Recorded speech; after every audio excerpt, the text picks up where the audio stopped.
This is Jed McKay, and you're listening to Into the Night, the Moon Knight podcast.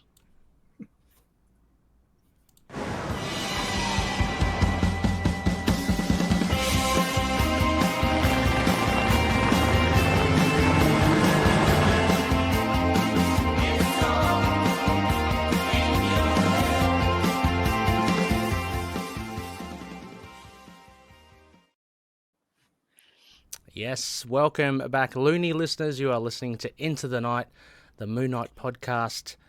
This is a very special episode, not because you have your high priests. We're here all the time. Hey, Rebecca, how are you going? Hard to get rid of us. we're like Mark Spector. Very hard to get rid of us.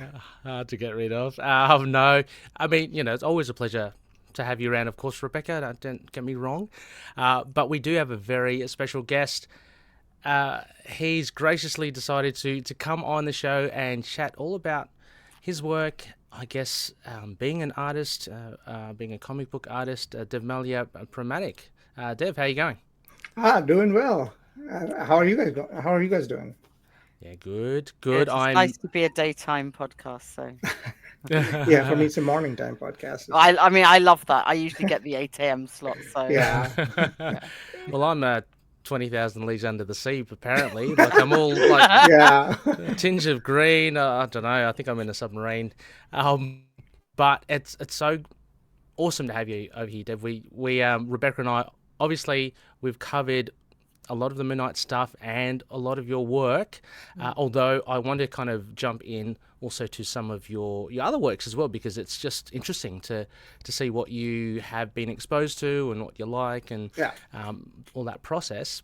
But Rebecca, before any of that, anything that you've been reading recently that you'd like to maybe give a recommendation to, and I'll extend that to Dev as well. Well, I just been catching up on the big Marvel thingies this week, I guess. The Spider-Man Incursion and the World to Come. Is that the new Marvel Knight title? And Imperial. To mixed reaction from me. I recommend them? I don't know. I mean, I'm very much enjoying Ultimates, so I think Incursion is the one. The others I would say are maybe wait for another issue. Trade wait. Read it on Marvel Unlimited. I haven't really read a lot because, work. What about you, Ray? Have you been predatoring? I have not the back issues. I have. I mean, unrelated to comics, I've watched Killer of Killers. It's the new animated. I need to watch that very soon. Oh, it's so good. It's so good. I love it. And is this it's pretty good, this is the Predator one, right? I have been trying that. Oh, so is it anthology or is it all one story? It's one movie, but it's 3 stories in one. Kind of like the Animatrix, I think it was. Back in the day. Yeah, exactly. It was a big influence on me, actually. I love that when that came out. Yeah. Wow. I do have a question for you, Dev, a bit later on about aliens, because I know there was a little bit of a connection there as well. Yep. But been catching up on Daredevil. The run there, I'm massively behind, and I recently read. This is a bit of left field. It's from Legendary. It was Skull Island: The Birth of Kong. Oh, I heard really good things about it. Oh, it's amazing. It is amazing. Like when it's not something you would necessarily read, and suddenly everyone's talking about it. Yeah, right. Yeah. So like I've seen the cover. Yeah, it's very good. It's kind of like, apparently it's a prequel and a sequel to Skull Island, the movie. So it was a lot of fun. It is a lot of fun. Also, Ray, this will interest you. I just bought the Resurgence of Valiant. Oh, excellent! I haven't read them, but I was browsing comics, buying a lot of in the sale, and I was like, I could get issue 1, I could get issue 5. Oh look, I could get all of them. So they just arrived yesterday, and I'm like, I'll be That's the best feeling in a comic book store, honestly. Hey guys, come on. Hey, don't be mean to each other, okay? You have joined an elite group now. We are all We do have, we are all owned by cats as well. So. Yeah, exactly. They usually don't have this empty space. There used to be a beanbag here. We kind of moved it because it causes a bit of clutter in the space. But now they have figured out now there's an empty space we can put in here. So we had a massive sofa-sized beanbag. Right. Yeah, and a very small kitten. And she decided it was a cat bed. Yeah. So we've got all these pictures of this huge thing with this tiny thing in the center. We have the same situation here. Sometimes they'll just be in there. And that's the thing, the beanbag is gray and one of our cats is gray. Yeah. Oh, no. Sometimes it'll be like, I'll go to sit in and I won't even, I have to look every time now because. And that's definitely a black cat owner issue. Let me tell you, because the number of times I've sat on Aussie, I shouldn't mention, but, it's not minus number. Yeah. But Dev as well, apart from squashing cats, anything that you've read like recently that you'd like to recommend? Yeah, that's the thing. The funny thing is I work in comics, but I have basically the same reasoning for not being able to catch up a lot because for some reason I'm like mired in deadlines. Especially with the ending, like the anniversary issue, or sorry, the milestone issue, right? Yeah. It's like it's a big, extra large sized issue. So yeah, that was a bit tough, and the deadline for that caused a bit of a situation where I didn't get a lot of chance to read a lot of stuff. But most of the times, I'm basically trying to expand my my art, like the way I do art. And I got a new system recently, a Mac and a Cintiq, and so I'm trying to figure my way out through that. So it doesn't leave a lot of time to read. No, that's like super cool. Yeah, but that's the thing. It's also difficult because I read comics in, I feel like a bit of a different way. Like most of the stuff I've already read. So what I do is I go back through it and I try to, decipher the art, try to understand what the artist is doing. Right. I have I don't know if it's volume 4 or what. It's a Batman Black and White issue, I think volume 4. And I go through the artist in that. I have Daniel Warren Johnson's Murder Falcon that I'll leaf through and look at the way he's doing art.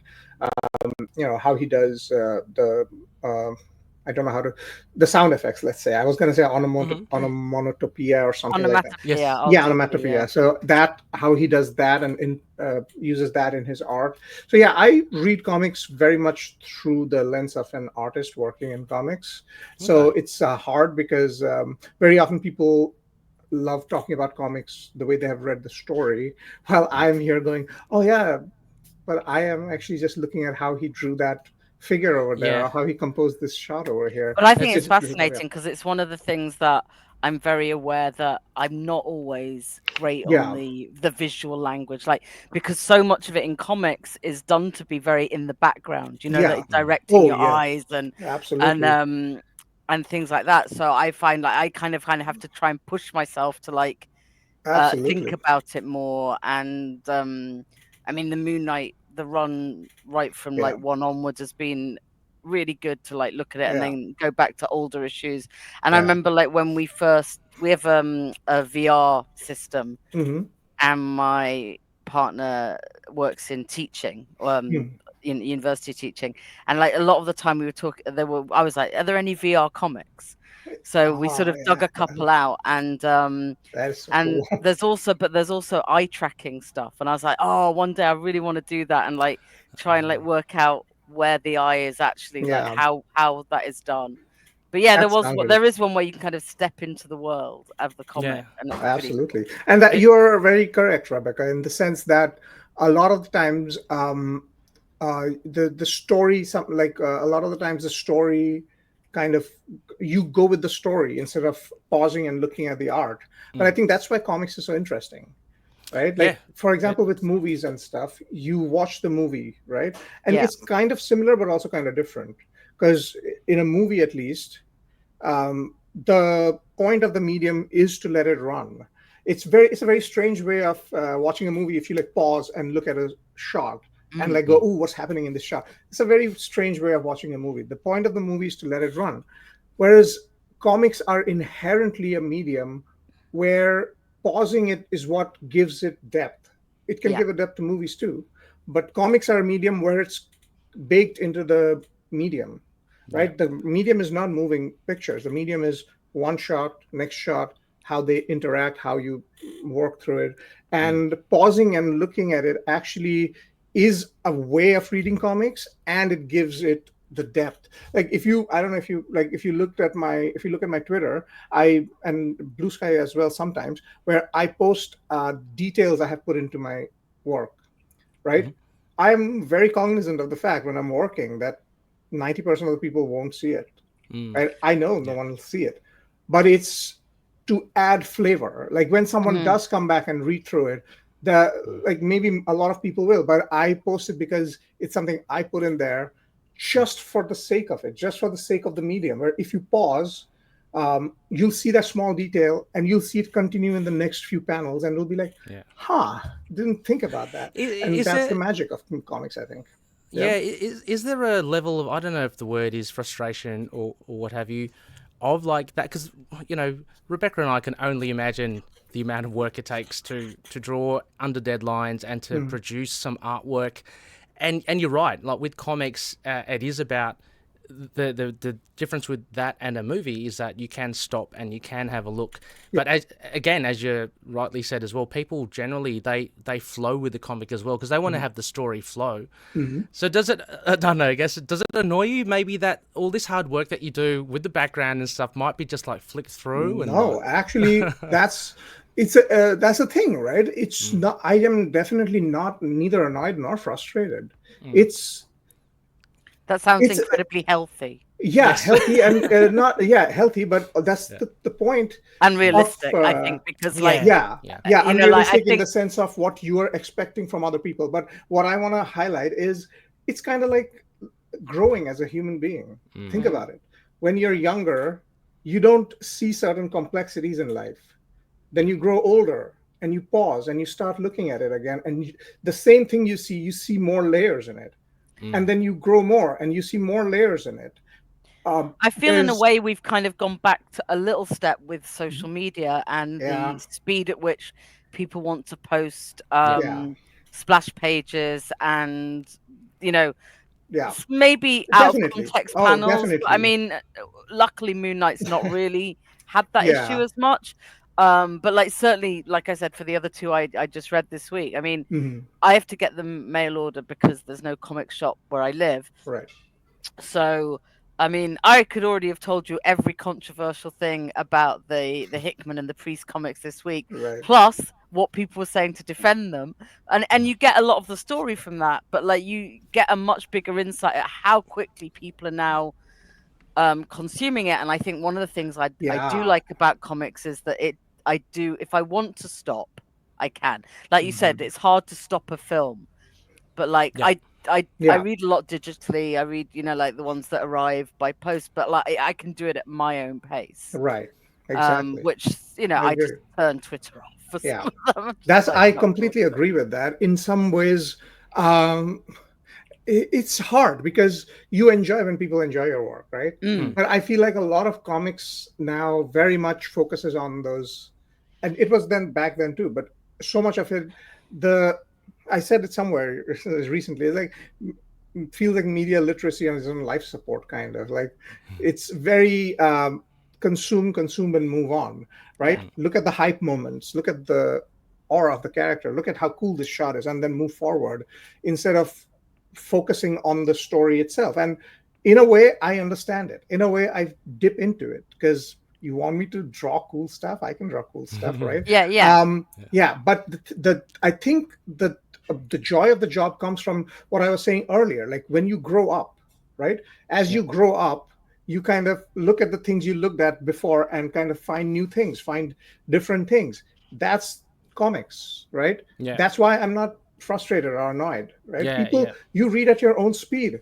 The only thing I would ask of a reader is don't just go, oh, this comic sucks, and then don't read it again. Read it a few times because that's what a comic needs. You can't look at a comic once, go, oh, it sucks, and then never return to it because it's like, unless you give it a little time and then come back to it, read it a little slower, you won't understand. And I'm not saying there's no bad comics out there, right? Like that's not it. But don't.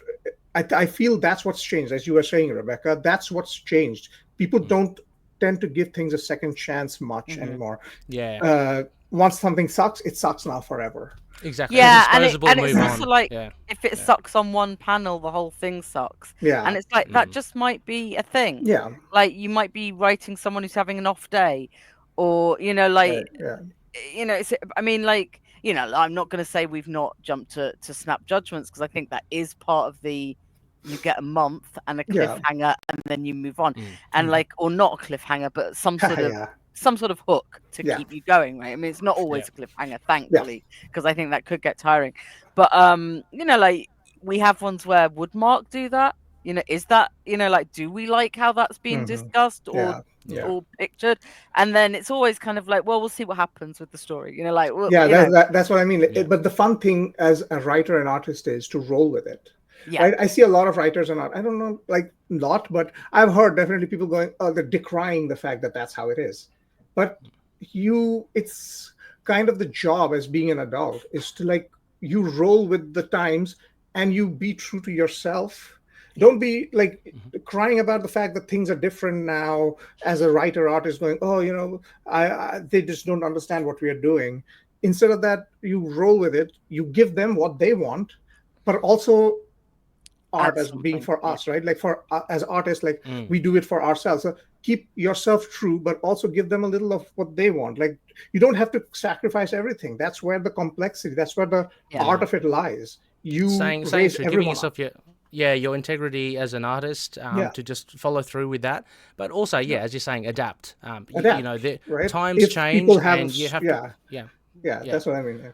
Exactly. Well, Dev, speaking like of that and how things happened in the past and the present, I want to just take a step back and to understand a bit more the young Dev jumping into the industry. How did that come about? Where did your interest lie when you were little? Was it like we've had artists before where they talked about they were into like horror movies or and that kind of got them into drawing. What kind of got you into your passion into drawing?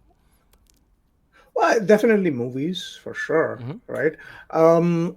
Movies like I was always into very like noir style movies. Like I don't remember a time where I was into like crazy, kung fu action movies. I like them. Don't get me wrong, but I was very much more into The Samurai or The Godfather and that kind of movie aesthetic, right? Not even like for obvious reasons, but more for the ways the shots work. I remember a time when I was studying The Godfather shot by shot, trying to draw it in my style and working with that. I was also into anime growing up, cartoons, right? Okay. I think my biggest memory of a comic that that got me into comics was kind of this Batman and Superman story that was drawn by Michael Turner. It was the introduction of Kara Zor-El, and there were shots in there of Batman going underwater, and I just thought those were the coolest things ever. Right, Michael Turner's art that blew that kid Dave's mind. And again, because we don't really have comic book or didn't have comic book stores in India back then. So what we did have were like these shitty little newsstands. It's like a tin roof with things hanging on a rope kind of, and they had back issues from an Indian imprint that was reprinting these comics in a smaller size. Usually comics are like a bit bigger, right? But they were selling it like in a digest size. That's the cool, back issues, single issues. I wish we had more digests. Yeah, so that's the thing is that it was a reprint of it. And it was a different imprint called Gotham Comics. Like it published DC and Marvel under the same umbrella, and you had a place to. But I guess it went out of business, and we couldn't find it anywhere. So you could find these issues like with these shops that like buy it at a very cheap price and sell it for some kind of money. But that's where I got my first experience with comics started there. I would save. Transport money to school by walking a part of the journey, save money, and buy those single issues, and sometimes giant issues. So for context, single issues used to be 22 to 25 rupees, right? And then the giant issues were 90. Right. Okay, compared to that. Significantly, So I would like when I would have my eyes on a giant issue, I still remember Frank Thierry and Sean Chen. They had a Wolverine story that. Oh yeah, the most of it was their story, but then there was another writer and artist. I'm forgetting their names, but it was a giant issue. It was a 90 rupees, and I was like, I want that. So I would like walk for like a couple of weeks, hoping no one picked that, and no one did because no one else was interested in comics. Right? It was just hang there. And I just went and got it, and so that was my comics influence. And from there, that's the thing. I think because of that, my idea of art is it helps me be a bit more maneuverable, because I also enjoyed movies a lot and I drew from there a lot. I was always interested in very movies with good cinematography, good shots. Like I love Wes Anderson's movies, right? Like just the aesthetic of it, the way it's set up. Like I think that's the thing. There's a lot of parallels, because one of my favorite artists is Frank Whiteley, right? You can see that in Wes Anderson's style. Yeah, it has a parallel there where because I remember at one point in my life thinking Wes Anderson's movies are like, it looks weird, right? Like I was like, it looks weird. But then when I watched it, I was like, every element of the background is so meticulously placed, right? Everything, there's nothing that's focusing on the characters, focusing on the beauty of the shot. He is creating a world and then going, now I shoot parts of it. And I feel like that's a lot of what Frank Whiteley does. Yeah. He creates a world in his mind. And when he draws it, it doesn't look like he's, for example, kind of like Mike Mignola does, where he focuses on the shot. And not, again, no slide on Mike. He's one of my biggest influences, Mike Mignola, right? But that's what I'm talking about. Two very different kinds of artists. Mike Mignola works with shadows and light primarily. Yeah. It's not like he doesn't focus on the backgrounds. He focuses on them, but his primary focus is how to create that contrast, to push something into the light. Whereas if you look at Frank Whiteley's work, it's like, here's the entire thing. The beauty of it is in the fact that everything is immaculate. Perspective, shapes, volume. Yeah. You can look at it and go, this could exist in the real world, but it doesn't, because it's in his style. It cannot exist in the real world because it's his vision. Yeah. It's like there's a 3D world in his mind, you know? Yeah. And which so that kind of viewpoints, I think that's what as I grew up, that kind of is what influenced me. Finding the joys of the creators that I enjoyed, finding out their styles, finding out how they were approaching it, kind of fascinated me and kind of pushed me towards pursuing comics. Yeah, fantastic. And then how would you say, specifically though now, how these various artists that you mentioned, Mike Mignola, Frank Whiteley, how have they informed your work to represent how you represent Moon Knight? Say at the moment with all the Moon Knight issues, what would you say you draw from, and what influences do you kind of see from when you create the artwork for Moon Knight coming through for you that you recognize? Oh, like a lot. Like for example, Mike Mignola definitely helped me understand the plays of lights and shadows. Like he is like a master of it, right? He helped me understand how shapes work. Like his work has such strong shapes. He feels like he just goes in, creates the shape, and the shape is the primary thing. Everything else takes a back seat, right? Yeah. And that is something that is such a beautiful way of looking at it. It's something very hard. Like if you ever get into start drawing, you'll realize that is actually harder than doing something like anatomy, right? Like you're like, oh, anatomy, oh, how do I get? No, actually going, this is a shape. This face is a shape. This light source is a shape. Now we work with that is so difficult. And that's something that I aspire to. Another one of my biggest influences is James Harren. He's the guy who's making Ultra Mega, the comic Ultra Mega. He worked on BPRD with John Arcudi. Right. Yeah. He was the guy who made the Wendigo story, the Daimyo stuff. Like he worked on a lot of stuff, and he's got a very distinctive style and very energetic. He draws from Jack Kirby, but also from anime. He's like got this very kinetic, very like you can feel every hit in his comics, like and that's a big influence on me. How to make things have weight, right? If you look at his art, it's not very standard. I don't know how else to say it. It's not like the buildings don't look like they're like set out very much. He gives you an impression of it.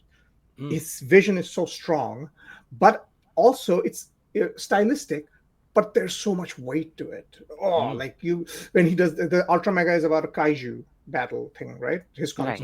And that is so gorgeous because he puts so much weight to the Ultra Mega, the Mega Man's kind of style of a big warrior against these kaiju things. He gives so much weight to it, and that's something I think about a lot when I'm doing Moon Knight, because Moon Knight is such a visceral character. Right?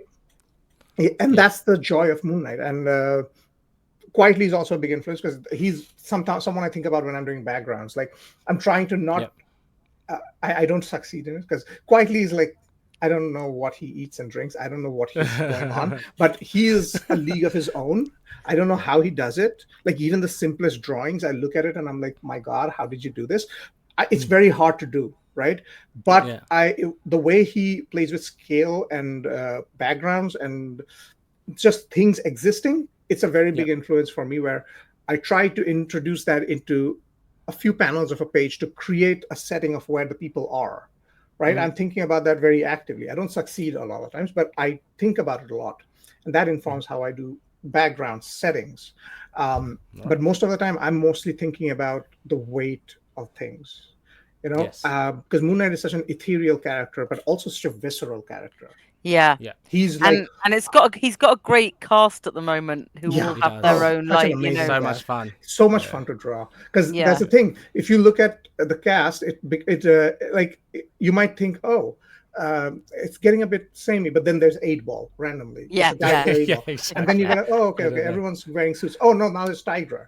She wears a skin tight suit and she's orange all over, stripes, hair sticks it's out. Like, them up in a lineup. It's like there's a pop and break everywhere, and I think Jed was very intentional when he thought about that. It was oh, hello. It's a he or not a she? sat on. It's a he. Oh, okay. He's just coming from outside. So, podcast listeners, as you are probably well aware, for those that have listened, there are interruptions from fellow high priests, we call. So you would have seen Dev's high priests, and now Rebecca's Aussie's made an appearance as well. Dev, we're gonna probably do I've got like a little, and again, apologies, podcasters, we do have visuals. Go check out the video. Because we're talking about art. You have to expect a few. But what I wanted to also say as well is that, I think Rebecca and I have consciously, I guess, tried to incorporate discussions of art. It's hard in a podcast. That's why. No, you do. That's what I enjoy.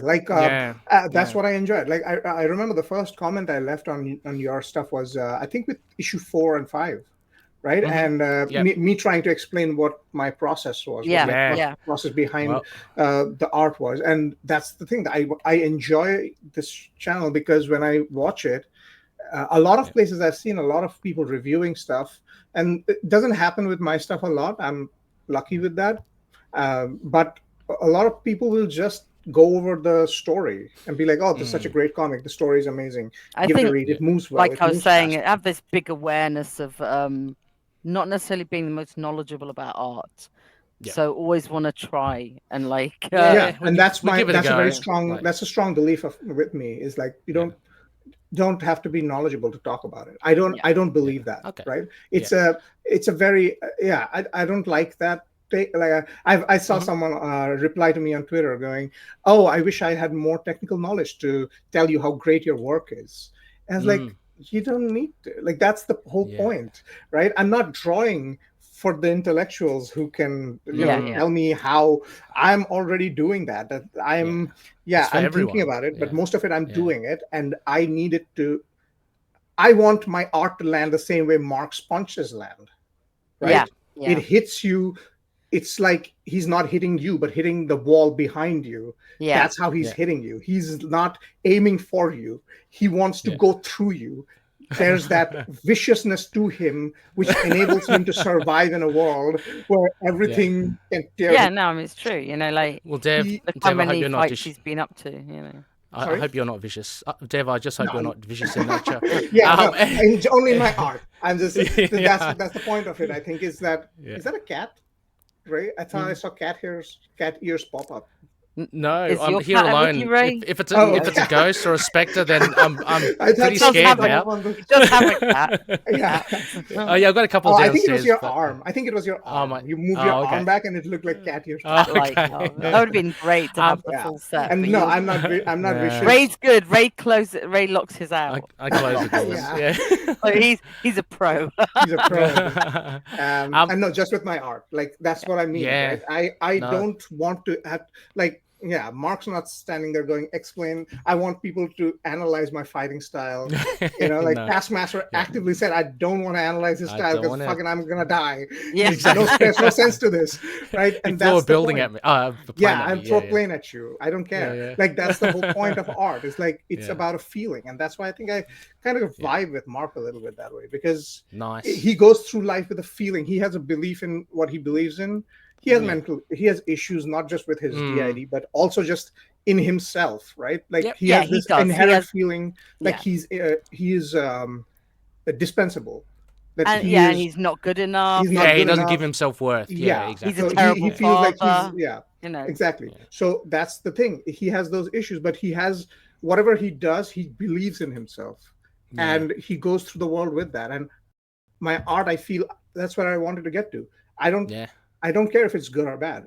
I want to believe in what I'm doing, and I want that to come through, right? And I feel like, if you can, I think it does. I think it does come through. I've got a swag of awesome images coming up now. So again, check out the video if you can.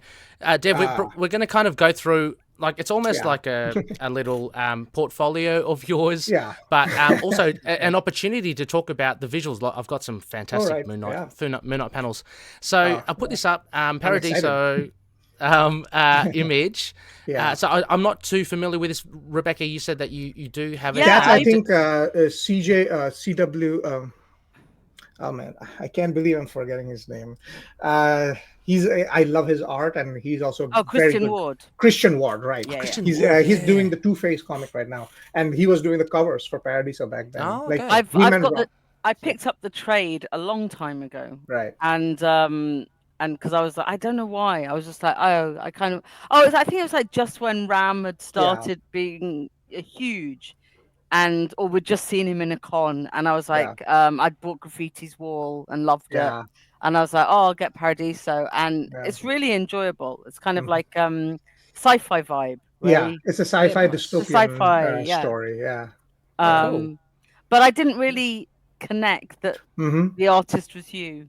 Right, because like the jump till when you were on Moon Knight was so long for me, and since I've read Paradiso, it was back in 2016. Like I mean, so we're talking about a while back. So apologies. I've only got this, like as I mentioned, I've got a lot more on the Marvel stuff, but I wanted to put this in because I mean I only discovered through you, Rebecca, as well. So but I would definitely say to everyone worth reading, and I mean see like some of Ram's early stuff as well. Absolutely. And it's a good read and unusual comic because even where we get sci-fi now, we don't get sci-fi. I thought it was quite unique in the story. Anyway. I agree. It was Ram. Like I had such a blast working on it, and it was because a living city, and like I had the most fun with the buildings and stuff. Because I don't do I've never been very happy about drawing buildings. Like I know that's something I'm trying to get better you need with. The Midnight Mission back. No spoilers. Rebecca and I talk about buildings all the time. That's the thing. I try to do backgrounds, and I try to get into it, but it's like I can do it. Like but I feel this inherent resistance towards being in a rigid spot, and that's something I'm trying to come around. I'm also a big Jack Hawksmoor fan. So I like all living cities and Yes, yeah. cities that move Oh, around yeah. and So, but grow that's up what I enjoyed with things. Paradiso is like that you Yeah. drawing buildings, but you're also like kind of drawing them a bit ruined. That's why I love James Harren a lot. His Yeah, buildings yeah. are very much like personalities rather than buildings, and it's so fascinating to me. I love that doing Nice. that with Paradiso. Yeah, it's a great stuff. Awesome. And we've got, I think is this your first My first Marvel work. Yes. Marvel? I Yeah. have that, and I also Yeah, did me not too, connect that. It's like, of course we do. We buy all that Yeah. kind of Yeah. stuff. So Crypt of Shadows, which was a fantastic Yeah, it was anthology. Yeah. But yes, have some artwork here again. Have a look at it. So Dev, you got to dabble with some supernatural stuff. Oh yeah, it's you pretty know, amazing actually. Deadpool as well. You Yeah. get to draw Deadpool. So Yeah, I did get to draw Deadpool. I enjoyed Deadpool quite a bit. yeah, he's wacky.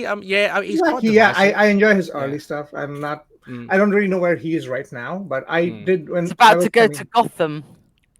Yes. Oh, correct. he is, isn't he? Correct, he is. Yeah. He is. I was like, well, the first thing I was like, he's all right because Yeah. Yeah. But I also don't know where he is other than that.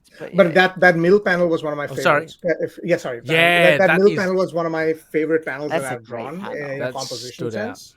It's like I was like, I still remember getting to draw that panel. I was like, so. I left it for the end because I was like, I don't know how to approach this. I mean, and that seems like an audition for Moon Knight to me, just by mummies and Yeah, the whole thing honestly felt like I was just auditioning for the next job, which I feel like I brought my A game, but I feel like I'm getting better, but that I'm still very proud of. It's very cool. It's very good. Yeah. And again, you can see slightly unusual paneling at the top there. I was about to say, I remember because the editor, I think editor was Mike Basso. All right. No, Mark Basso. My bad. Mike was on Spider-Man. So Mark Basso and I did things with the paneling, and in the first two panels, the knife was like going through the panel border. Oh, right. Nice. But in retrospect, I realized that it doesn't really serve the story because in the next panel, if the knife was going through, and you didn't see the knife in the next panel, it kind of makes sense if you see the effect of it. Like, for example, if you shoot a bullet and the next panel, the thing is exploding, the bullet going through kind of makes sense. But you see the knife in the next panel. Yes. And he very astutely caught that. He was like, the knife going through kind of creates this feeling of like, it's not. And I was going a bit crazy back then, but he kind of reined me in. And I still remember that actually about this page. Nice, that's awesome. That's awesome. Moving on, Miguel O'Hara again, far out. Deadpool, and now you've got Spider-Man 2099. Oh yeah, already under your wing. So this is an awesome shot. I thought was great. Oh, that is beautiful. It kind of went viral. Like I had no idea. I was like, wow. I was asleep and I woke up one day.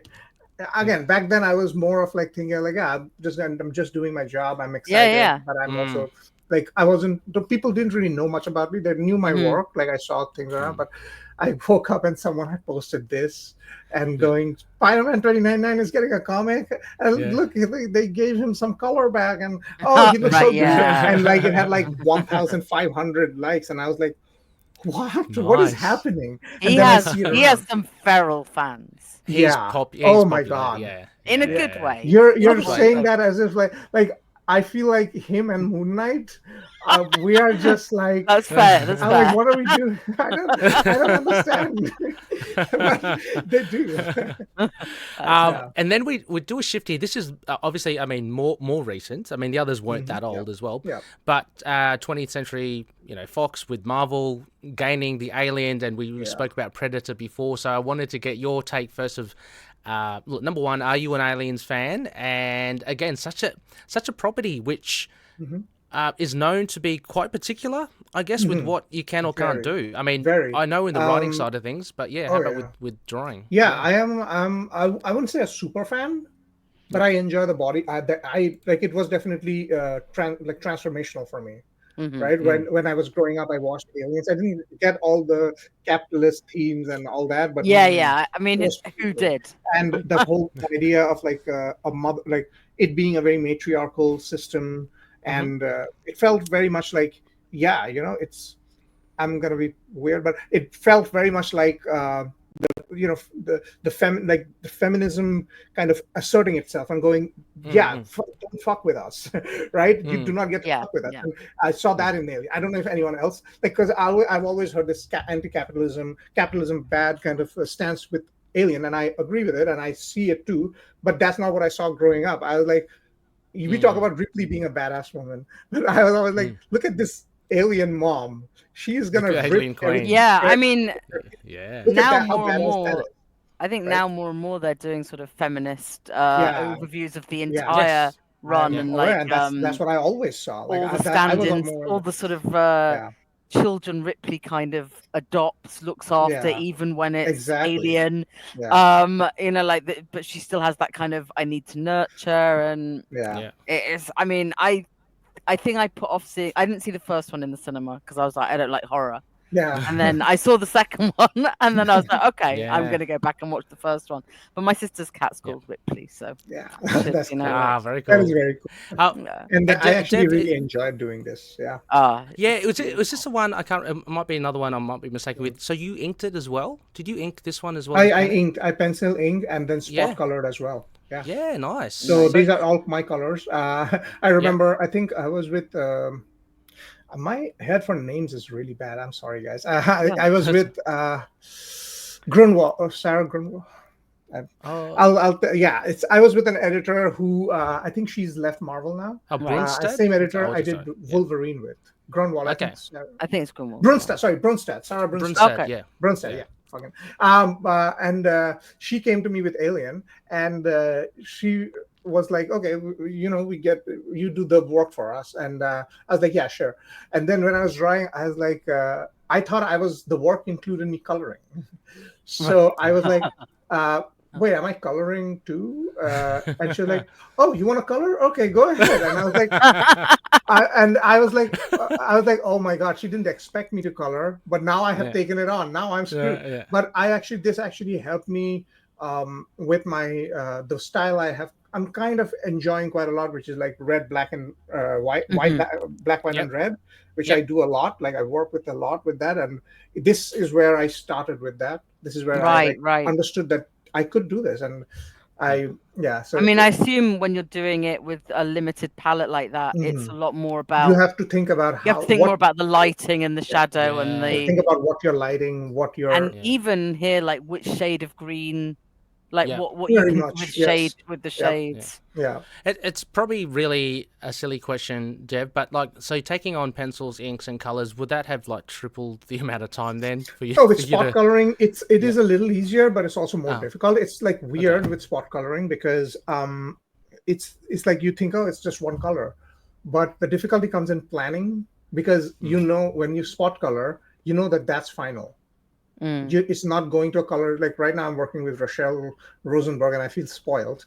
You're not like drawing it to then send it over to a colorist. You're like, okay, this is kind of, but it'll pop up in colors, right? Yeah. You don't have that luxury. No. So you are trying to use colors to make things pop, make things go in the background. You're pushing things back, bringing things front, and it's easy in the sense that you're not like doing what Rochelle does, probably like selection, all kinds of crazy. I don't even want to think about it, but it's not that crazy, but it's also not as, it doesn't triple my work, but it definitely put more load on me.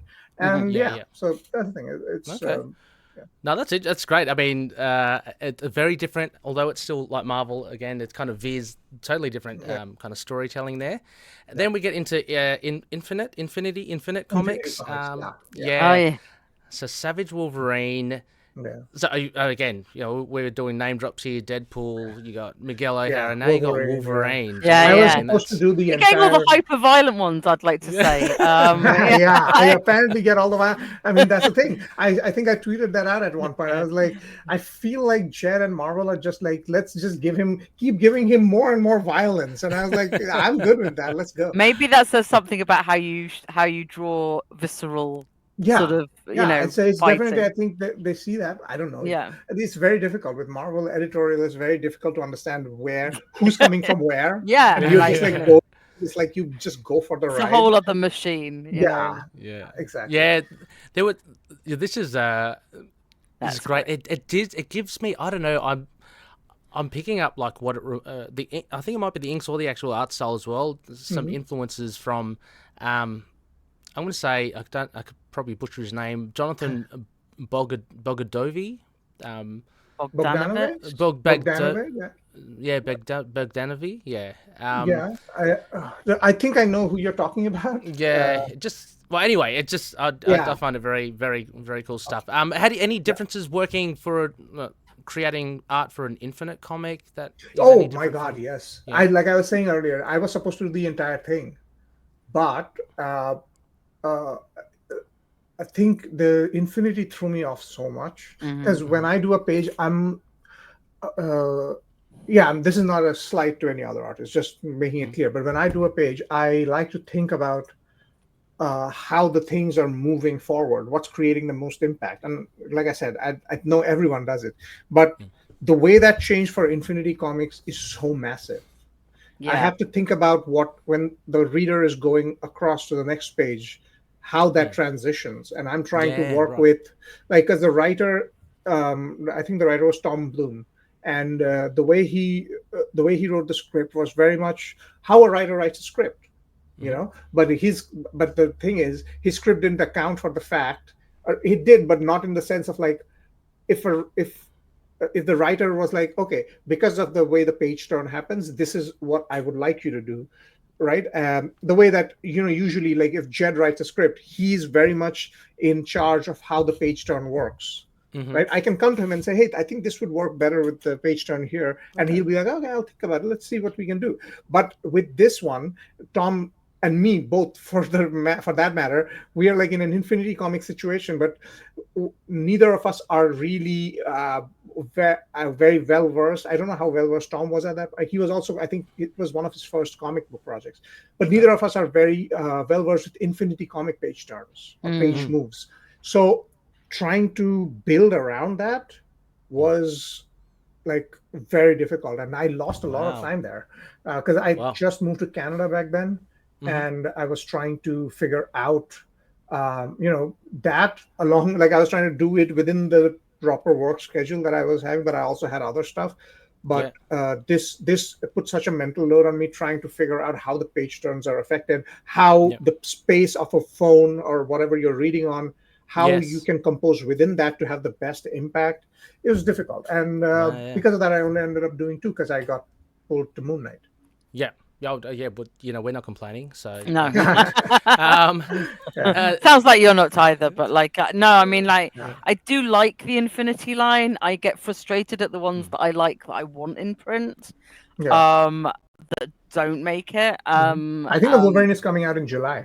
But delighted for the ones that do was kind of the second part to that. But it is I was very excited to hear that. I was like, what? How are they even? That? I mean, it's amazing because, like, I mean, initially the only ones that did were the cutesy animal ones, right? Marvel Meow and Marvel Mott's and Jeff.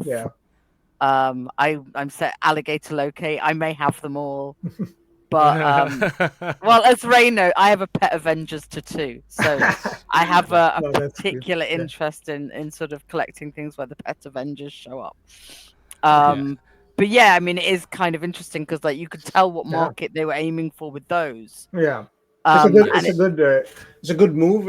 I think it just needs, and there are people who are doing really well with it, and it needs people who can work with it to really make it shine. And that's, I mean, like, I've not read one I haven't enjoyed, so that's not saying that I think. That's but also, I think it's an extremely, really nice add-on for Marvel Unlimited to offer that I don't think Marvel always make enough of.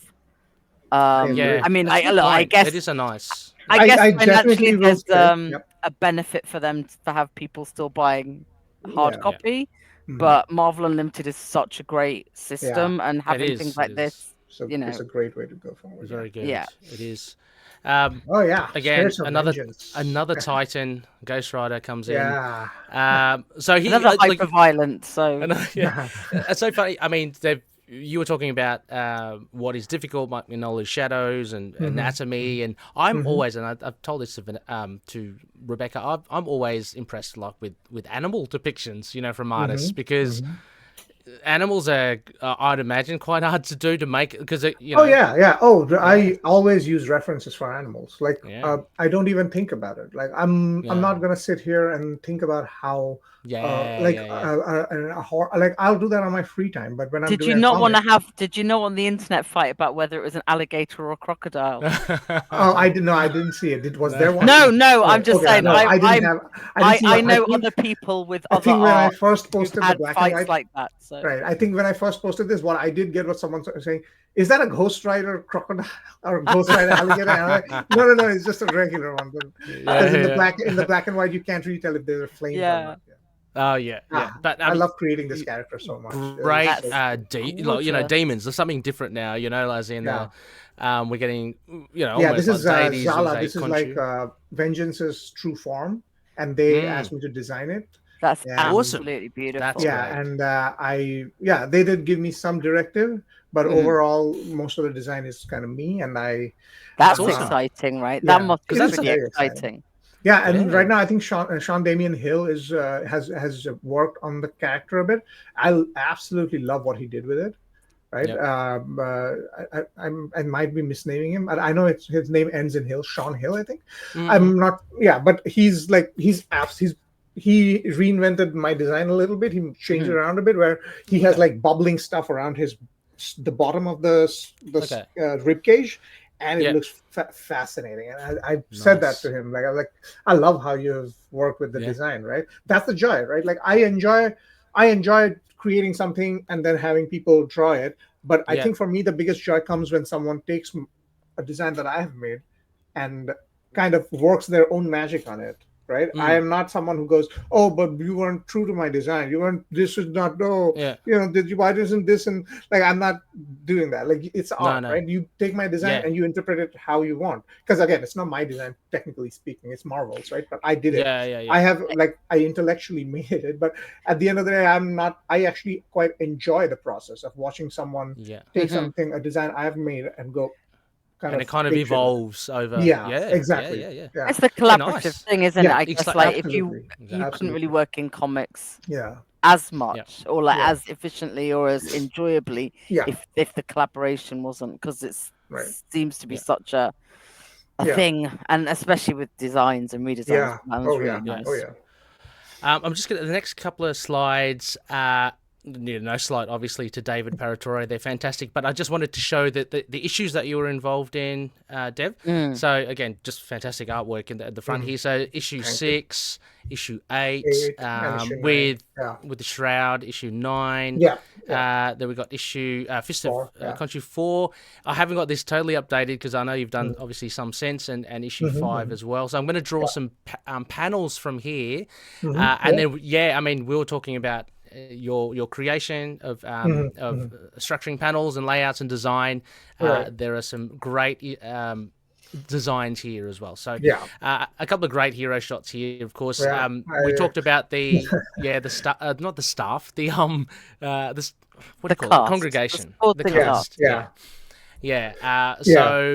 A lot of fun to do, obviously. I was so freaked out when I was drawing this. It's like, this is my first time drawing something like on a guest artist on a regular book was. I mean, that is a bit scary. Yeah, it is very scary because again, it has such a history, right? Like Reese and Soldier and 8-Ball go ways back, right?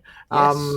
I felt the same when I was doing Spider-Man, right? Honestly, because it was like, I'm drawing Spider-Man, right? Yeah. I'm like, because that is also my favorite Spider-Man. I'm not a big fan of, like, I love him. I love Spider-Man. Miguel is pretty cool. Yeah, that's my like, I love that guy and that Spider-Man so much, and the fact that they probably gave it to me because overall Miguel doesn't really factor that importantly in Marvel. Like, he's important, but he's not, Spider-Man. But because it was I was just coming in, and they were like, "Oh, we have this Miguel thing, and let's give it to this guy." So I was just like, "Yeah, this is everything has worked out for me. I'm going to Miguel O'Hara. Let's go. So these are some of the early shots, and this one was, I just put this in here because of I guess it's the first one of the first big shots of Moon Knight for you. Flowing cape. We've seen it before, gorgeous. Obviously in the past. But it's so evocative, and the perspective as well is really cool. Like, I think that this was a very interesting page because it shows up as the first time that Reese meets Moon Knight, right? But if considering you guys are big fan, right? Like you are, like you follow up if you read this, but you will probably remember that this is not how they meet. No. Right, this is not how they actually meet. Well, they meet, all the way in issue 1, right? It's on they meet on the ground level. Right. But I specifically remember talking with Jed. Like I saw it, I knew how they met, but I wanted it to be this because I was like, it kind of is her memory, and I still remember this where I was like, it'd be kind of cool if in her memory because if I just drew them standing, it's something that. In her mind, Moon Knight is this presence, right? Which I wouldn't be able to convey if they were just standing across from each other. And absolutely changed her life. And like she met him when she was 18? 18, just been turned into a vampire. You know what I mean? And so that's why I evoked this. And some people no one had a problem with it. That's why I enjoyed the fact that they were like, they're not like, oh, this is not how Moon Knight met Reese or something. They rolled with it, and I was like, that's great that it came across. No, that's great. Yeah, that's her narrative in her head, which is cool. Yeah. Now some great again here's so Rebecca and I spoke about the modification and the evolution of Moon Knight's costume as well, and the detailing here is fantastic. Obviously, it takes from the Warren Ellis, Declan Shalvey with the armor. And that kind of moved forward with all of modern Moon Knight, modern Moon Knight comics. But fantastic here with Hunter's Moon, and as you mentioned, Tigra. So getting the getting them. He's got a I mean, we didn't mention Hunter's Moon as well. That you kind of have like the alt. I feel like the colors kind of muted this. But there's like a vampire with a sword stuck in his head inside the truck, and I wanted to send that as an edit. Oh my god! I see it as a shadow. That's amazing. And if you look at the black and white, I don't know if I've posted the black and white online. I'm not sure. I think I did. But if you look at the black and white, the vampire is in a lighter tone, and I kind of wanted a color where it would show up. But that's the thing. It was like one of those little things, and I didn't want to send that to Russia because it's just extra work. And I'm like, no, it's fine. You have already done such a stellar job. I'm not gonna say much about this because it's overall not a big deal, right? I didn't even notice the sword. I guess I probably would have connected it too much to Hunter's Moon. Exactly. But no, that's. You see the vampire's eye now. Yeah, you do. And like the sword has just gone through the top into the vampire. So that's so cool. You know what I mean about the small details you put in the small there. details. No, fantastic. And this again, just really great. I mean, I like the composition of this. So much fun with this. With that perspective, but not only that Moon Knight just in the foreground, but with Hunter's Moon at the back. It's kind of like, that's a really interesting perspective though, like because you have it's very but also changing what the anatomy looks like because of the angle. Like you're right, it really is coming out at us. Yeah, it's difficult to do. It's like and it's what I usually do with action shots. I try to not do it too much, but I also feel like when I need to do it, I need to do it. Right? It's like one of those things I've taken from anime, from manga, right? Like where you twist and pull the reality to bend to what you think it should look like, right? And that's where that came from. Also, sorry, Dev, I'm just mindful of the time. Are you okay if we extend it a bit further? I'm okay. Just give me 1 minute. I'll just shoot a message because. Sure. Are you guys okay? And no, I'm fine. I grabbed something to eat beforehand just in case. Yeah, I'm happy to.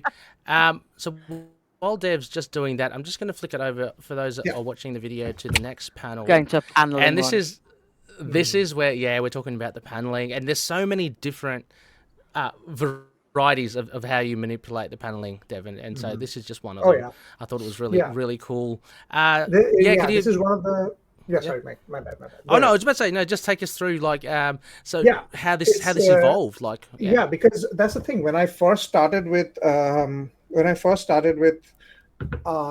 Marvel, like Mark Basso, Mike Basso, not so much Sarah, but Mike and Mark had Mike a little less, but Mark had a very specific ethos of don't break panel borders and try to keep it steady, right?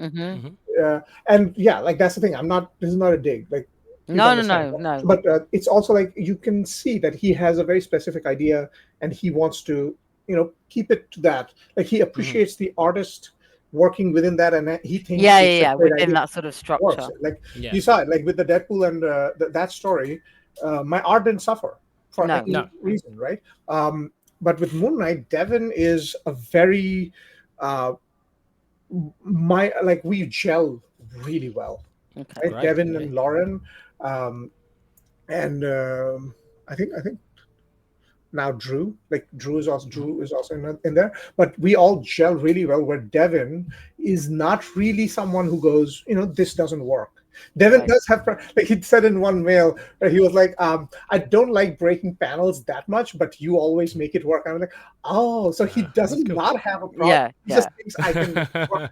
I always thought he was like, oh yeah, you guys are the creatives, you go ahead. But okay. Normally, panels breaking, I say something, I go, it's not really, but you always bring it with that. And I was like, because I have slowly learned through my process that, you don't always just go breaking panels. There's a reason for breaking panels. There's a reason for panels to be the way they are, right? You move the eye, right? You can see here, right, that your eye comes down from. This is a really good example. Yeah, this is this page. You can draw the line through it. Yeah, this page really bugged me because I kind of forgot about the fact that I wanted to make the panel borders white.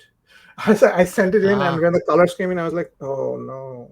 You know what? I love it. It's so unusual to not have them white. Yeah, I sometimes have them white to make them stand out. Yeah, to have the way it all merges a little bit at the top. Yeah, it works that way, but that's what I mean. Like, and the thing is, I think I only thought about it in retrospect, because when it was in black and white, you can see that a lot of the white parts are in. So, like, I didn't think about it. I thought if I did the panel borders white, they would merge with the white around. So I left it black. But when the colors came in, I was like, maybe it. But it actually works really well still. And it works great. Yeah. Yeah, and that's the thing is the. Yeah, this one. I remember you guys talking about this. I remember Rebecca talking about how much she loved the. It's kind of you don't. In a way, I find that where people play with the panels is when it does make me take that break to sit back and appreciate the art. Yeah. Because I want to know why, and I want to know if it's effective. Like I'm so used to the sort of formalist. Comics panels that I think that's the thing is that if you look at my pages, right, go through 4 or 5 Vengeance, like all the issues, you'll see that I do not the beginning issues because I was still like testing the waters with what they want, but as I got more bold and more explorative, I do panel stuff like this, but I also don't. There are pages where I don't, because it doesn't do much to, like, I've said this before, you have always got to be telling the story, right? Like, this might look like, oh, he's just being cool, right? Like, he's just doing that, but it's not. There's a purpose to it. It's always, and that's something I have to be very cognizant of, because it's very easy to be caught up in the artist's ego, right? And be like, I'm just gonna go do cool. Oh, do it just for the sake of doing it. Like, I've seen that a lot. A lot of people go, oh, I just want to break borders because it's cool. Oh, I want to, but you can't. You it has to have a purpose. Oh, I don't think it's successful when it's just done as a gimmick. Yeah, I agree, and that's why when I do the panels, like my thought isn't I want to be cool. My thought is always, is this gonna push the story forward better, right? The thought of including the panel into the form of storytelling, which I don't feel happen. Like, the one person I'll say does it amazing is Hayden Sherman. He's doing the absolute Wonder Woman. All his pages have a very distinctive panel layer that he works on. And I think it's they. Yeah, I think they. Yeah, I'm not sure, but I'll just go with they. They work on, and they make it so that it's unique, but also tells the story so well. And that's the one person I can think of right now. Before, I think it was J.H. Williams 3. He was a magician with that. And like stuff like this like J.H. Williams 3 is such an influence for me, right? Right. Sometimes it would go off the board, right? Sometimes you'd be like, what is, I don't know what, like, but it was always interesting. This is so. Again, just to paint a picture for the listeners as well, another example of Dev's work where not only things at an angle, they've kind of overlapping. They actually go outside the. What did you call them? Did you call them gutters? Dev, you mentioned panel gutters. Page bleeds, like page bleeds. Outside. Page bleeds, so it goes beyond the page. And this is a scene between, I guess, the two Moon Knights, Shroud and Moon Knight fighting. In retrospect, I could have done a bit of a better job, because when you're drawing, you're like just in the moment, and you're like, oh, I'm gonna draw the shit out of every panel. I'm sorry, I don't know if I can say shit. Yeah, that's okay. Okay.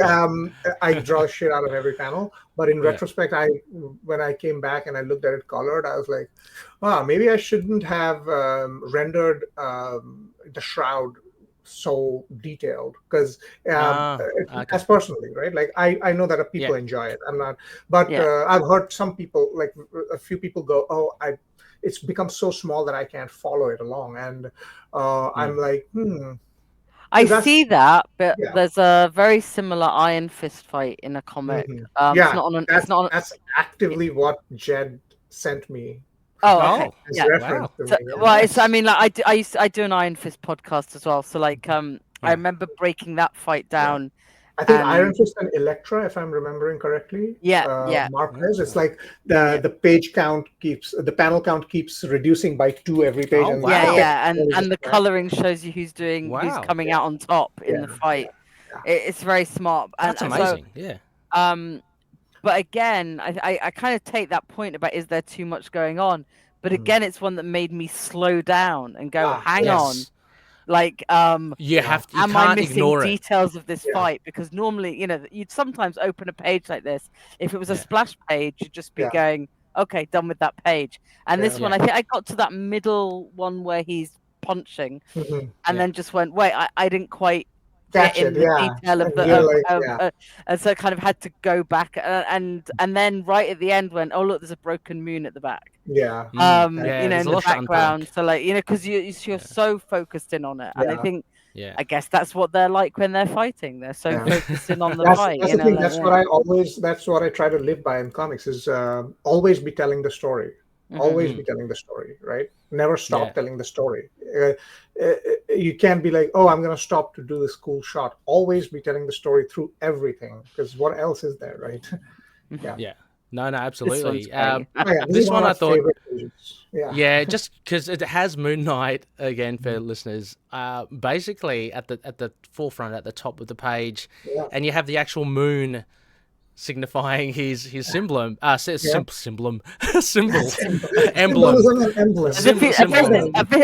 it's his necklace. Exactly. So I just thought this was fantastic. I actually framed it like that. Like the whole page just came about. That's what I did first. That's what I put up first, and then everything came after. Everything below was like that's the afterthought. That's the first block, and you build on top of that. No, it's fantastic. Then it is cool because the building almost looks like his body as well. It does, because of the way it's shouldered. Here we go. This is something that, again, you can't ignore this page, right? You can't just look at it and flick. Okay, what's next? There's so much happening here. Good. I love the claws, obviously the claw marks, which were the basis of the panels. What's happening with the identities within them? All 4 identities. You've got the fight. You've got werewolf. Sorry, is it vermin? I can't remember. It's vermin at the back. Teeth gnashing. Fantastic stuff, Dave. That's a definite stopping you. It's like, that's the thing is Jed.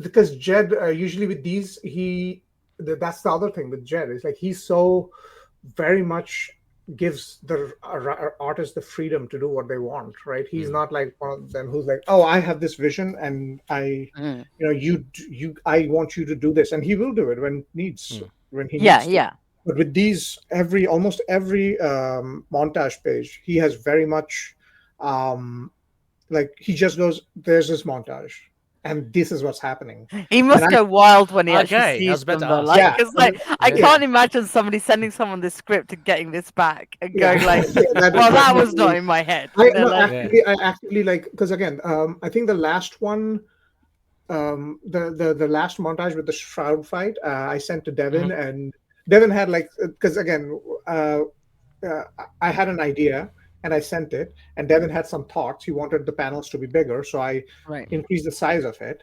And then when I put the black behind it, the panels popped out, and that helped. And same with this, I sent this idea to them, and they were just like, we trust you, go for it, right? Because they knew that I can, like, when I get a montage page, I know for a fact that like, it has to be telling a story. Right, like this one, for example, like it has to be telling a story. You can definitely do a montage page where it's just like square panels throughout the page, the fight happening through it. But you have to think about the subtext, right? The subtext it's worked with the Elektra and Iron Fist fight because of the fight is the story.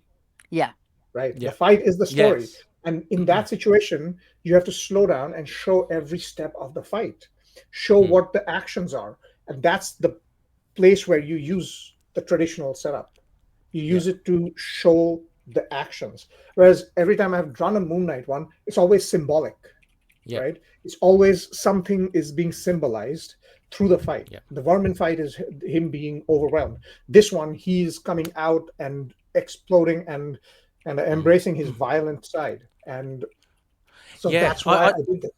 Yeah, I think this one as well. It's so clever because, as you say, when the fight kind of tells a story with this one, and if you read the text here, it's about Mark talking like to himself, to Jake, right? So it's a very introspective thing. So you have the fight that's happening, but it's all occurring kind of with a massive close-up shot of him, right? In tattered, and he's got the cowl that comes over, but that's incorporating the panel. So I think it's really fantastic. What you'll like to hear, like this is a fun fact, is I don't know how many monthly comics are actually doing this, but this is kind of like a jazz improvisation between me and Jed.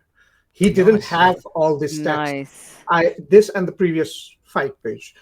He had like a basic setup, but then when I sent him the pages, he then wrote extra text to put in based on what I was doing. Oh, I like that. It's like jazz. Like, okay, let's start. Let's start and let's see where we go. And Jed just, of course, he's Moon Knight guy, so he got it right away. And it was pretty amazing.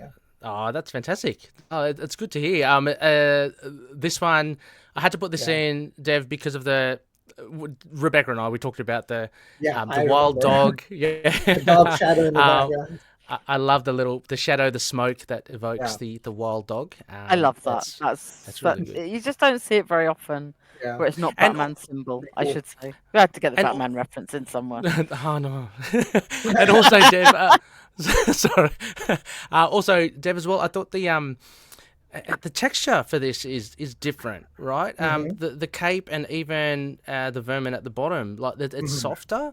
So there's definitely a difference between that and harder lines. Say this random page before it. Right. So I like how you can you bounce between those styles. And I'm wondering just like what was the intent then of going to more of the softer using pencil-y... textures. That's the thing. It's that textures to me are something that also tell a story. You'll see that with issue 9 coming out, right? In I think 2 weeks. No, another week. I think. Yeah. Next Wednesday it'll be a week that it's coming out. So this Wednesday it'll be a week that it's coming out after. So I use textures often to tell a story. Right? Is that if you'll see that when I do Moon Knight, you'll notice it. The way me and Alessandro differ very much. Like I've heard a lot of people say, "Oh, his style is very similar to Alessandro's." There's a very good shift, right? And sometimes people go, "I didn't even know the artist changed. Is Alessandro back?" But I think the thing that people don't see is that, and if you'll also notice if you take a closer look, Alessandro renders the cape. He renders, he puts lines in the cape. He shades the cape itself. I leave it white for the most part, right? I rarely render any of his cape, hood, anything. They're always white.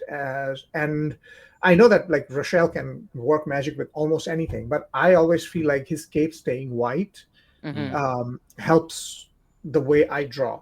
And but that's one of the bigger ways that Alessandro and me differ. And but here I gave him this shading because I wanted him to look gritty. He's been in a fight, right? And there's fire behind him. So I wanted him to have brightness, but also have a bit of shadow and grime feeling over him. And the texture very much informs you of that. He doesn't look clean, right? And so that's what the idea behind using textures to tell the story is. That's fantastic. No, it's great. Jumping ahead here, we've got the thirst trap is what I call the space. It's almost my favorite Moon Knight. It's pretty cool. Yeah, not quite. Rebecca just needs boxer shorts in there. It became a joke because there's two comics it's happened in where it's been boxer shorts and mask.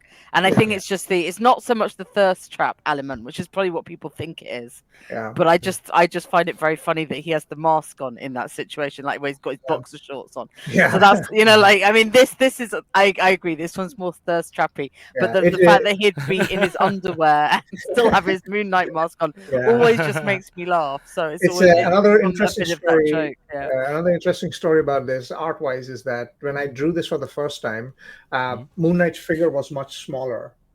It was much smaller, like to imply, like I wanted to work on the background, like the chaos of the people around more, and have Moon Knight like it's almost felt like a Daniel Warren Johnson composition if you think about it. Yeah, you know the way he does things. He does the backgrounds and then the characters. And it's amazing background work. Yeah, so that's crowd. The background is but it was even more. Right. And like, but Lauren was like, no, let's bring Moon Knight forefront and, push in a little, but have him up close. And I was like, let's try that. And I did that. And I was like, yeah, it actually works way better. It's like the punch, like he is himself a visual punch to the readers. Which wouldn't work if he was a bit, if he was a bit further back. No, absolutely. It's him stepping out as well, so it is a punch in the actual moment as well. He's kind of coming out.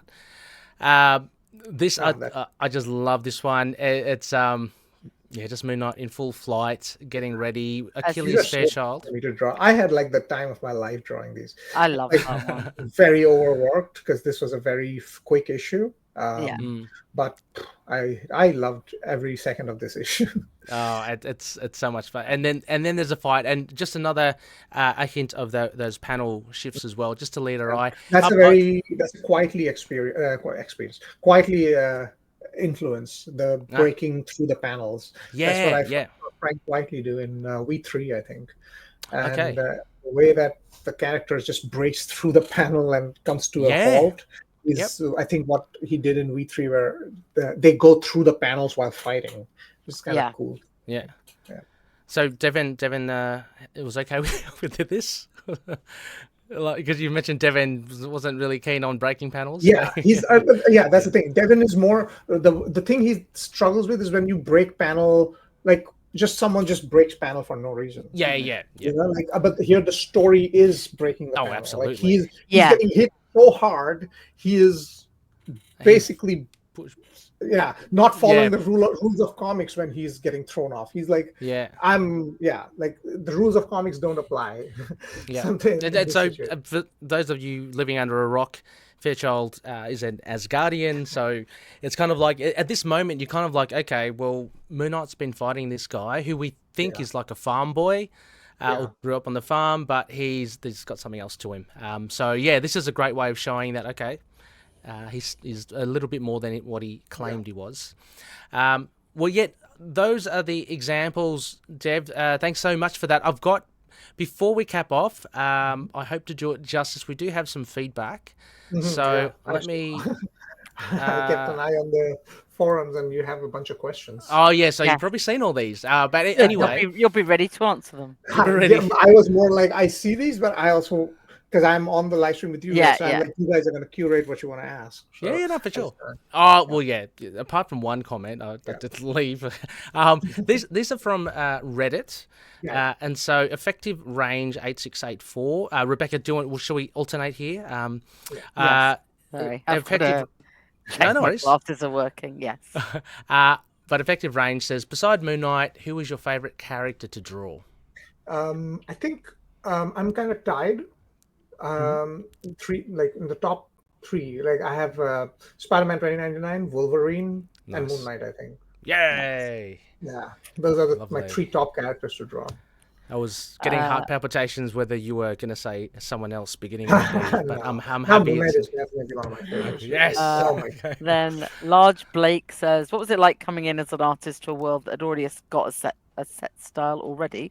I've enjoyed how it still feels like the same world, but clearly has your personal touch in the art. Yeah, I mean, it definitely was a trip. Like, it's not like I'm foreign to the style, because if you there is a comic that you missed, Ray. I did Dune, How's a Treatise. Yeah, Dune, How's a Treatise, and A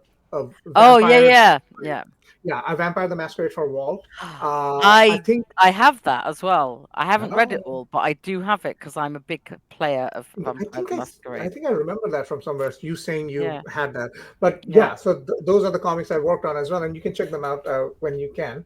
But if you look at those, I do have a tendency to play with light sources and shadows and stuff. But I definitely amplified that coming into this book because I was coming in after Alessandro, and he's such a big lights and shadow player, right? Everything, there's always like a smoke of fog around. There's always an environment and a sense of place, right? And the lights are always bouncing off things. And that's the thing. It was not alien to me, but I definitely, because I personally also do think that Moon Knight should always be glowing.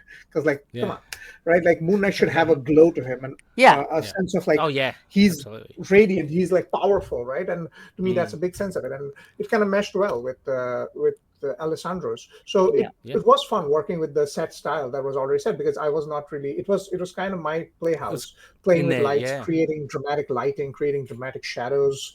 I did tap into more of the light kind of diffusing into the scenery a bit more than what I did before. But if you look at my Dune work, you'll see that I'm not stranger to using shadows and so I did change a little, but I didn't change very basically, very on a basic level. Oh, nice. Next one here from Quarter Mew says, do you have a favorite character or setting to draw in Moon Knight? It's hard for me to choose a fave to see now that the cast is bigger than ever, but surely someone just makes themselves fun to put on the page. So is there anyone in particular? Tigra? 8-Ball. Tigra is definitely one I have the most fun with, honestly. That doesn't surprise me at all. It's the tail. Yeah. Right? Tail. It's like anyone who has a cat knows how difficult that tail is. Exactly. That's the problem. If you weren't a cat owner, you'd probably be like, it's a tail. Right? That is such a fun, like you would not think, if you're not drawing, you wouldn't think it was a big deal, but that is such a fun thing to draw, to create a bit of visual verisimilitude, right? You create slight, it like breaks things. It's just that amount of interestingly, and you'll see, like in issue 10, I hope you'll see that things off with it. Yeah, like that's the thing. The tail, what I personally love doing is have her use the tail in story ways, right? Have the tail react, like if she's angry, have the tail like be coiled. If she's chill and relaxed, the tail is like flowy, right? And have the tail actively interact with real world objects is something that I really love doing. Right? I personally don't think I've seen that happen a lot. I don't think so either. The tail actively interacting with the world around, Yeah. right? Like I so desperately want to say one bit from issue 10, I can't. where she is, her tail is doing something, but I can't because the Marvel assassins will have they will come shoot laser me in pointers my at you.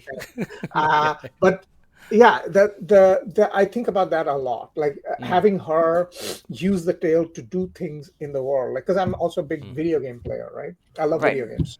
I don't play a lot now, but I love video games, and to me the fun part is always having more things be interactable. So that's a big part of me in comics as well. I try to make things feel tactile, right? Not just look like a picture. It's hard because a lot of work, but it is a very important thing to me to have things feel like they have weight and they're not just part of the background, but they are movable, editable. Did we didn't railroad you into Tigra there. Like, no, do you have another favorite character? Yeah, I definitely. 8 I think we may have decided for 8 Ball, you. Yeah, but 8 Ball is also fun. Like I really love drawing 8 Ball because he kind of helps me work on anatomy a bit. Honestly, right? His whole body is black, right? So you just draw. I can draw him and then work on the anatomy, and it kind of helps me figure out a bit.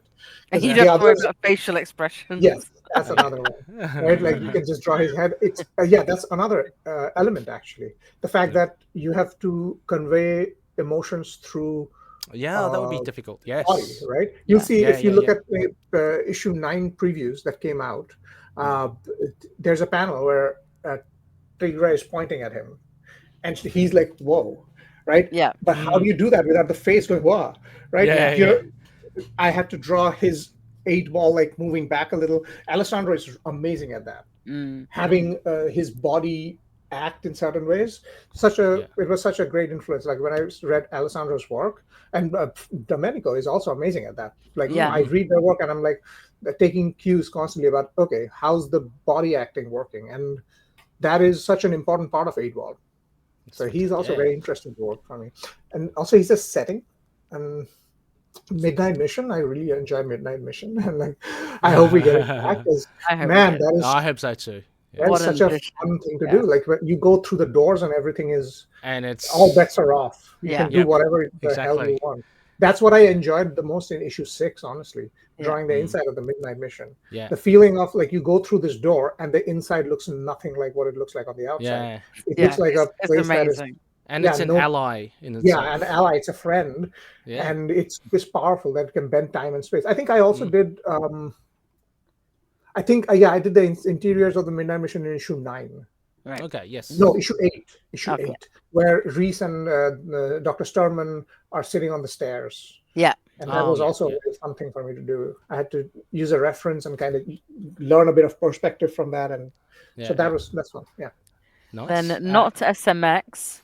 What made you like drawing Moon Knight? What made you fall in love with the character? What's the favorite panel you've drawn of him or someone else? Definitely the contrast. Oh my god. Some of the ways that you can play with Moon Knight and use the cape and the body to create contrasts.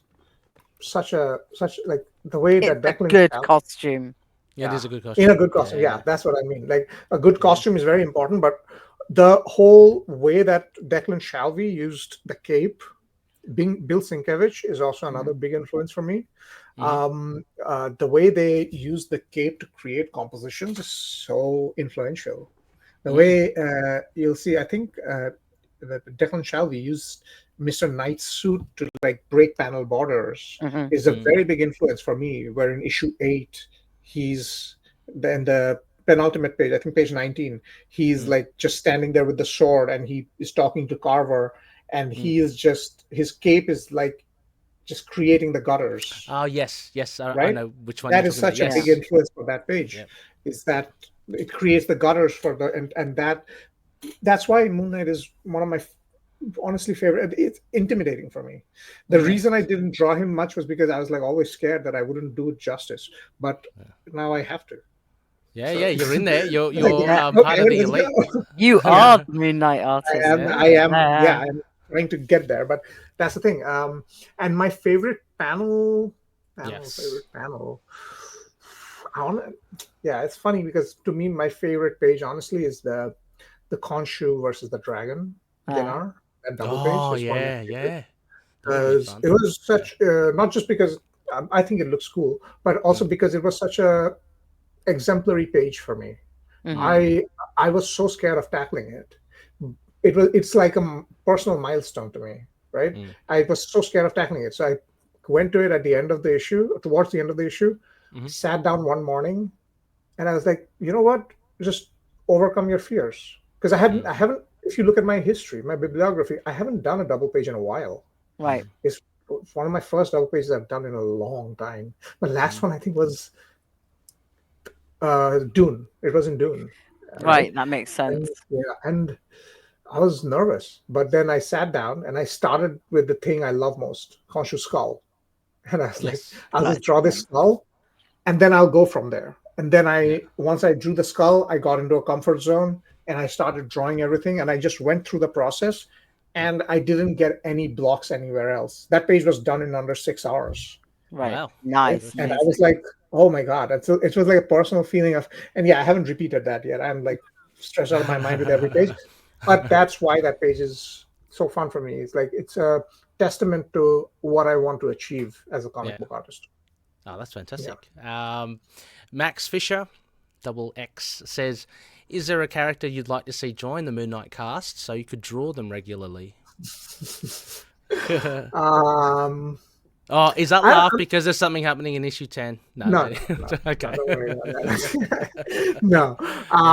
I would say Rhino.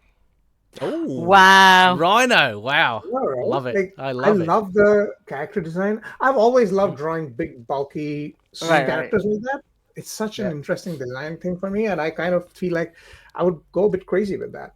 But yeah, Rhino could be you'll notice in issue 9, the bar scene, I feature Rhino quite a bit. Oh, nice. Okay. Well, we've definitely got to check out Rhino there. But no, what a random character, but yeah, I'll take it. I just read the next 3 messages. They're very nice. Rampardos boy, I just want this amazing artist to know their rendition of Moon Knight feels like so much love and knowledge went into the character, and when paired with McKay, this is the best version ever made. I hope they stick around for a long time because I love their work so much. There you go. Yeah, come on, Deb. You got to stick around. I just feel very glad. I feel very happy that people enjoy what I'm doing, because as comic it must book be art, pretty scary to like jump into something. Yeah, because and to put yourself out there. There's a very key thing. He says much love and knowledge.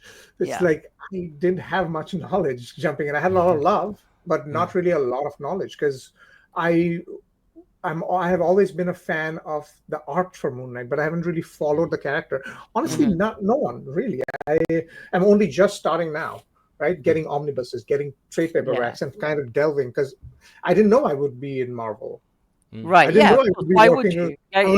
I'll just pick up single issues, trade paperbacks here and there. Yeah. But now I'm supposed to be in there. And again, the other thing about it is that like I didn't really jump into Moon Knight with a lot of knowledge, but I did look at Alessandro's work. I did look at oh my God, my head for names, dude.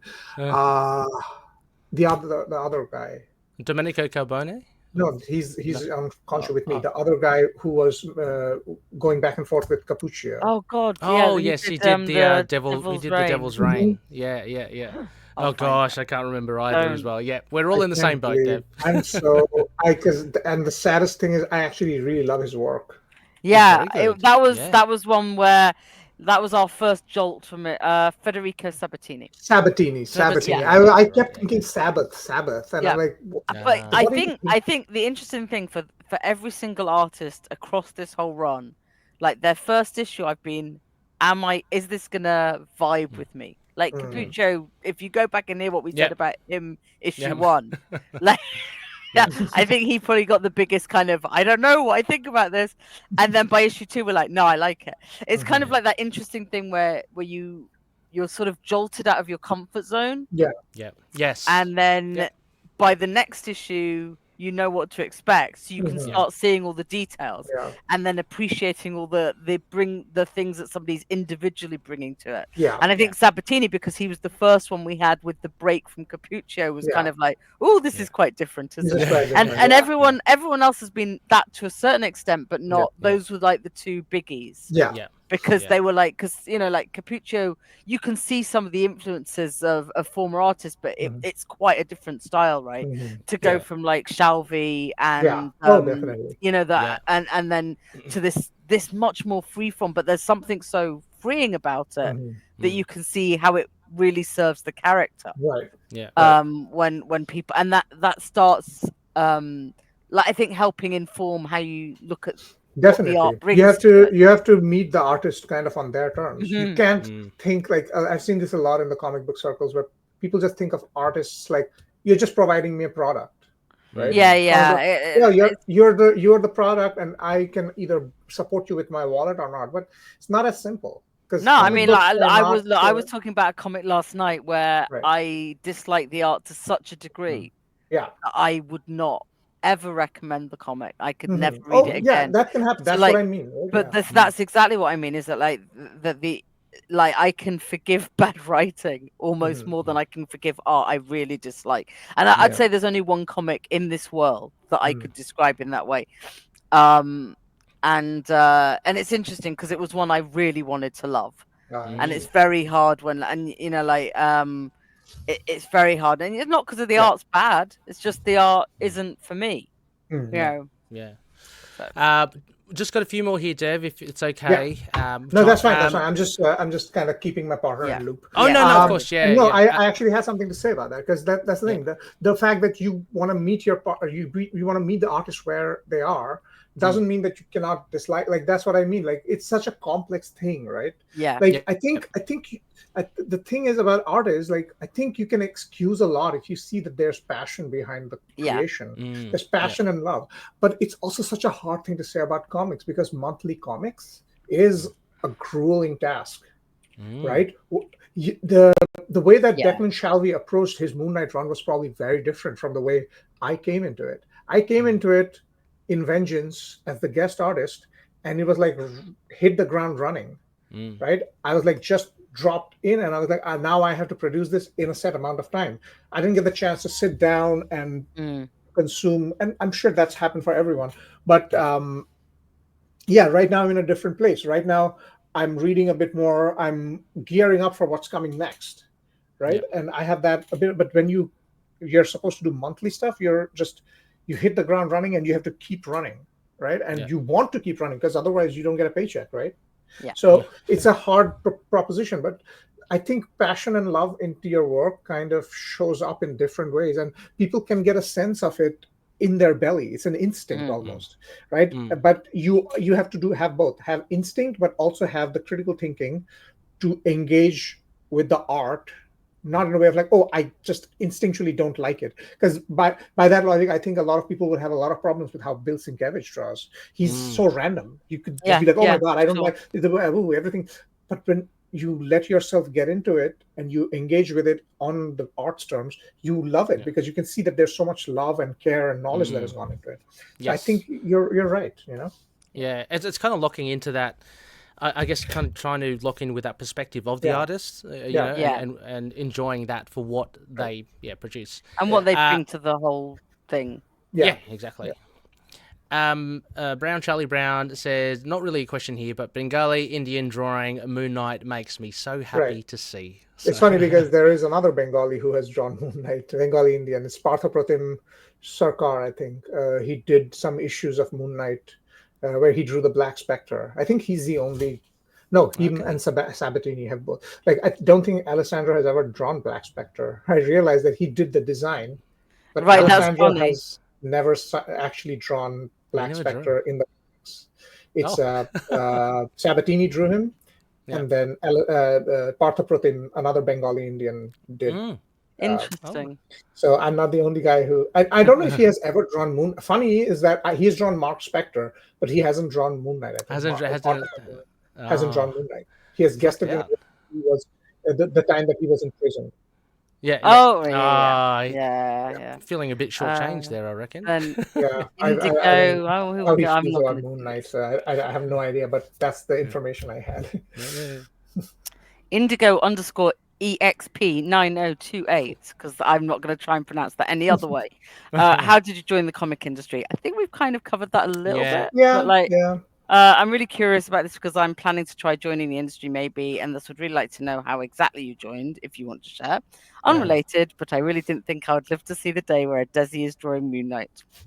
That's me. Back to that. The only thing I'll add is if you want to join, like I think the best thing you can do is interact with writers whose work you love and create a strong portfolio.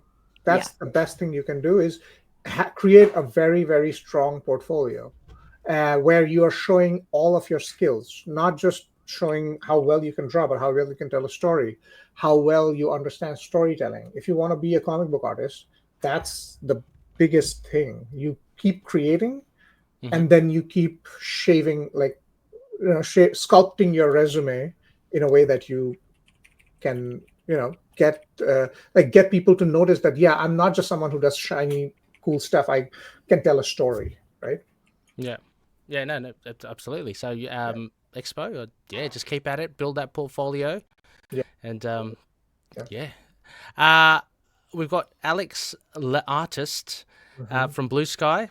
Since Khonshu design in the comics is different from his usual depictions in mythology and art in general, would you like to design some of the Egyptian pantheon? And how would you design some of these gods like Hathor, in some versions the wife of Khonshu, or Nut, his mother? That's the thing. I would love to. I have just not had the opportunity to delve into Egyptian lore that much. But I definitely I don't want to go with my first instinct, right? Because my first instinct, you think Egyptian and you think, mummy wraps and golden symbols. I kind of want to delve deeper and have some idea of. That's what I always do. If you look at my art, I have done the X-Men redesigns. I don't know if you know if I've done that. I have a whole series where I'm drawing the X-Men in a redesign with a black, white, and red theme. And my whole that was an entire exercise in kind of getting into the character, understanding what they are, and trying to distill it into a design.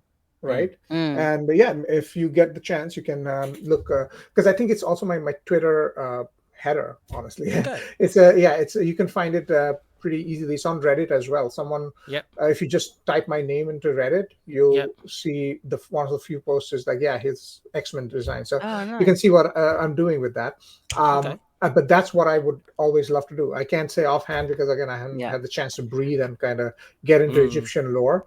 But I would definitely try to be respectful of the history, but also trying to reimagine what these people, what these gods and these figures would look like in there's a follow-up question from the same user is if you have the opportunity to design some outfits for the Hellfire Gala, who would you like to design for, and who from the Midnight Mission? So I guess which X-Men and which Midnight Mission gang would you like to design fancy gala outfits? The gala is difficult for me because I am very much not a flashy guy. I was going to say, you're a fashion guy, or? Yeah, no, I'm not much, but I can definitely, go there. And I think what I would definitely love to do is give Tigra a bit of a gala suit, right? Because I feel like Tigra, I could do something unique with her. With the tail as well. Again, always the tail. It's really something you can use the fashion to create, and that's what I would do. That should be quite elegant as well. Exactly. She doesn't get the chance very often. Exactly, I agree. I agree. Yeah, I'm glad I'm not in design. I would have given everyone hoodies and training pants. So. I would literally be everyone's in sports, leisure, and it's much better for fighting in. Exactly, that's right. That's my excuse. And the final one is from Matt Oro, from Blue Sky. First off, Dev, thank you for everything. Question: what was the work like prepping to be the ongoing Moon Knight artist? What research did you do to get ready? Meetings with Jed and Rochelle, reading old books, revisiting past inspiration from other media. Sorry, I've got something in front of the text there. Hang on. Yep. What was it different from prepping for other books? That'll be interesting. Yeah, I mean, I think I answered that a bit before. Like, you just hit the ground running, and you don't really get a chance to like deep dive. But like I said, I was a fan of Declan Shalvey's Moon Knight before this, and Bill Sienkiewicz's Moon Knight before this, and Alessandro's Moon Knight, of course. And I just basically went through the art for those, tried to find as much as I could. Marvel gave me some resources, so I read up a little bit, but I didn't get the chance to deep dive into it.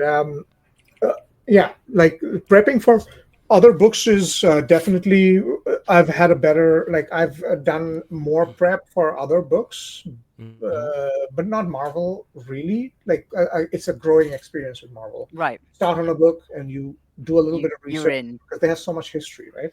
You go through as you go, and you can see I am getting more and more comfortable with Moon Knight because I'm learning more and more and getting more and more insight about the character.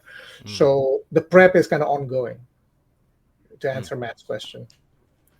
Yeah, no, that's fantastic, and it's great because, as you say, you're ever learning, ever ever taking from what you read and what you see. Exactly. So, that's the thing. Jed and Devin have been so good with that, helping me with all the resources. Anytime I need something, I just shoot a question to Jed, going, "Hey, can you find me the reference for this?" And he's like, "Yeah, gotcha." And just he has an insane knowledge of references. Yes, he definitely insane. Like he has memory that I do not have. I don't either. I'm like, but as we've all shown with our snappy knowledge of people's names. Right on song. Meanwhile, Jed's pulling out villains from 1962 that only appeared twice. I love that.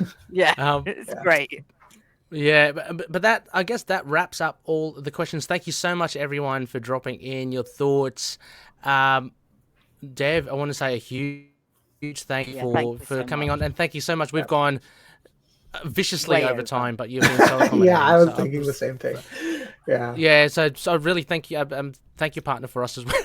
I will. Very sorry. I feel really bad because I know that's the thing. I understand. Like I was like, I don't want to keep her waiting that long, but I also really enjoy talking Moon Knight.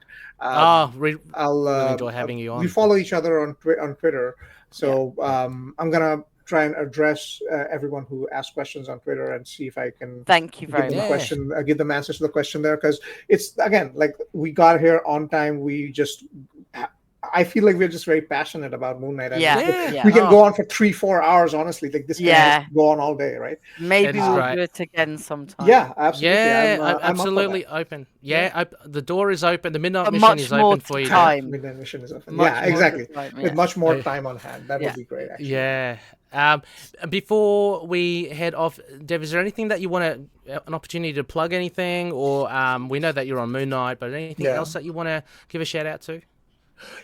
Not really shout out, more like just like letting the people know, like just stay plugged. I know because of Moon Knight and stuff, because I'm trying to bring the absolute best. I have been struggling to do any of the side stuff, like I used to do a daily draw thing every day where the X-Men thing, I would post up like designs and stuff. I would do daily, character art, I would do those stuff, but I haven't. And I just feel like the Moon Knight has kind of taken over. So what I would just say is, like, hang in there. Good, exactly. I feel the same way, and I'm just saying, anyone who was there for that, don't worry, I'm working towards bringing it back. So it's just that. Keep an eye. Follow Dev everywhere. Thank you. Exactly. And we'll have all the relevant links to the show notes, of course, so you can go check out Dev's work. Drop him a line, ask him questions. It's been absolutely fantastic. So insightful to come from a creator, an artist such as yourself, Dev. So, it was a pleasure talking with you guys. Really. Fantastic. Rebecca, anything else before we sign off? No, I will cover anything that I want to plug on our next monthly podcast. So, no worries. As we've said, issue 9 is not far away. Yes, issue 9 is not far away. Get ready. We'll do that. Yeah. We'll be back soon, baby. With that, thank you once again, Dev. Hang tight. And as always, everyone, thank you. May Khonshu watch over the denizens of the night. Catch you later. Catch you later.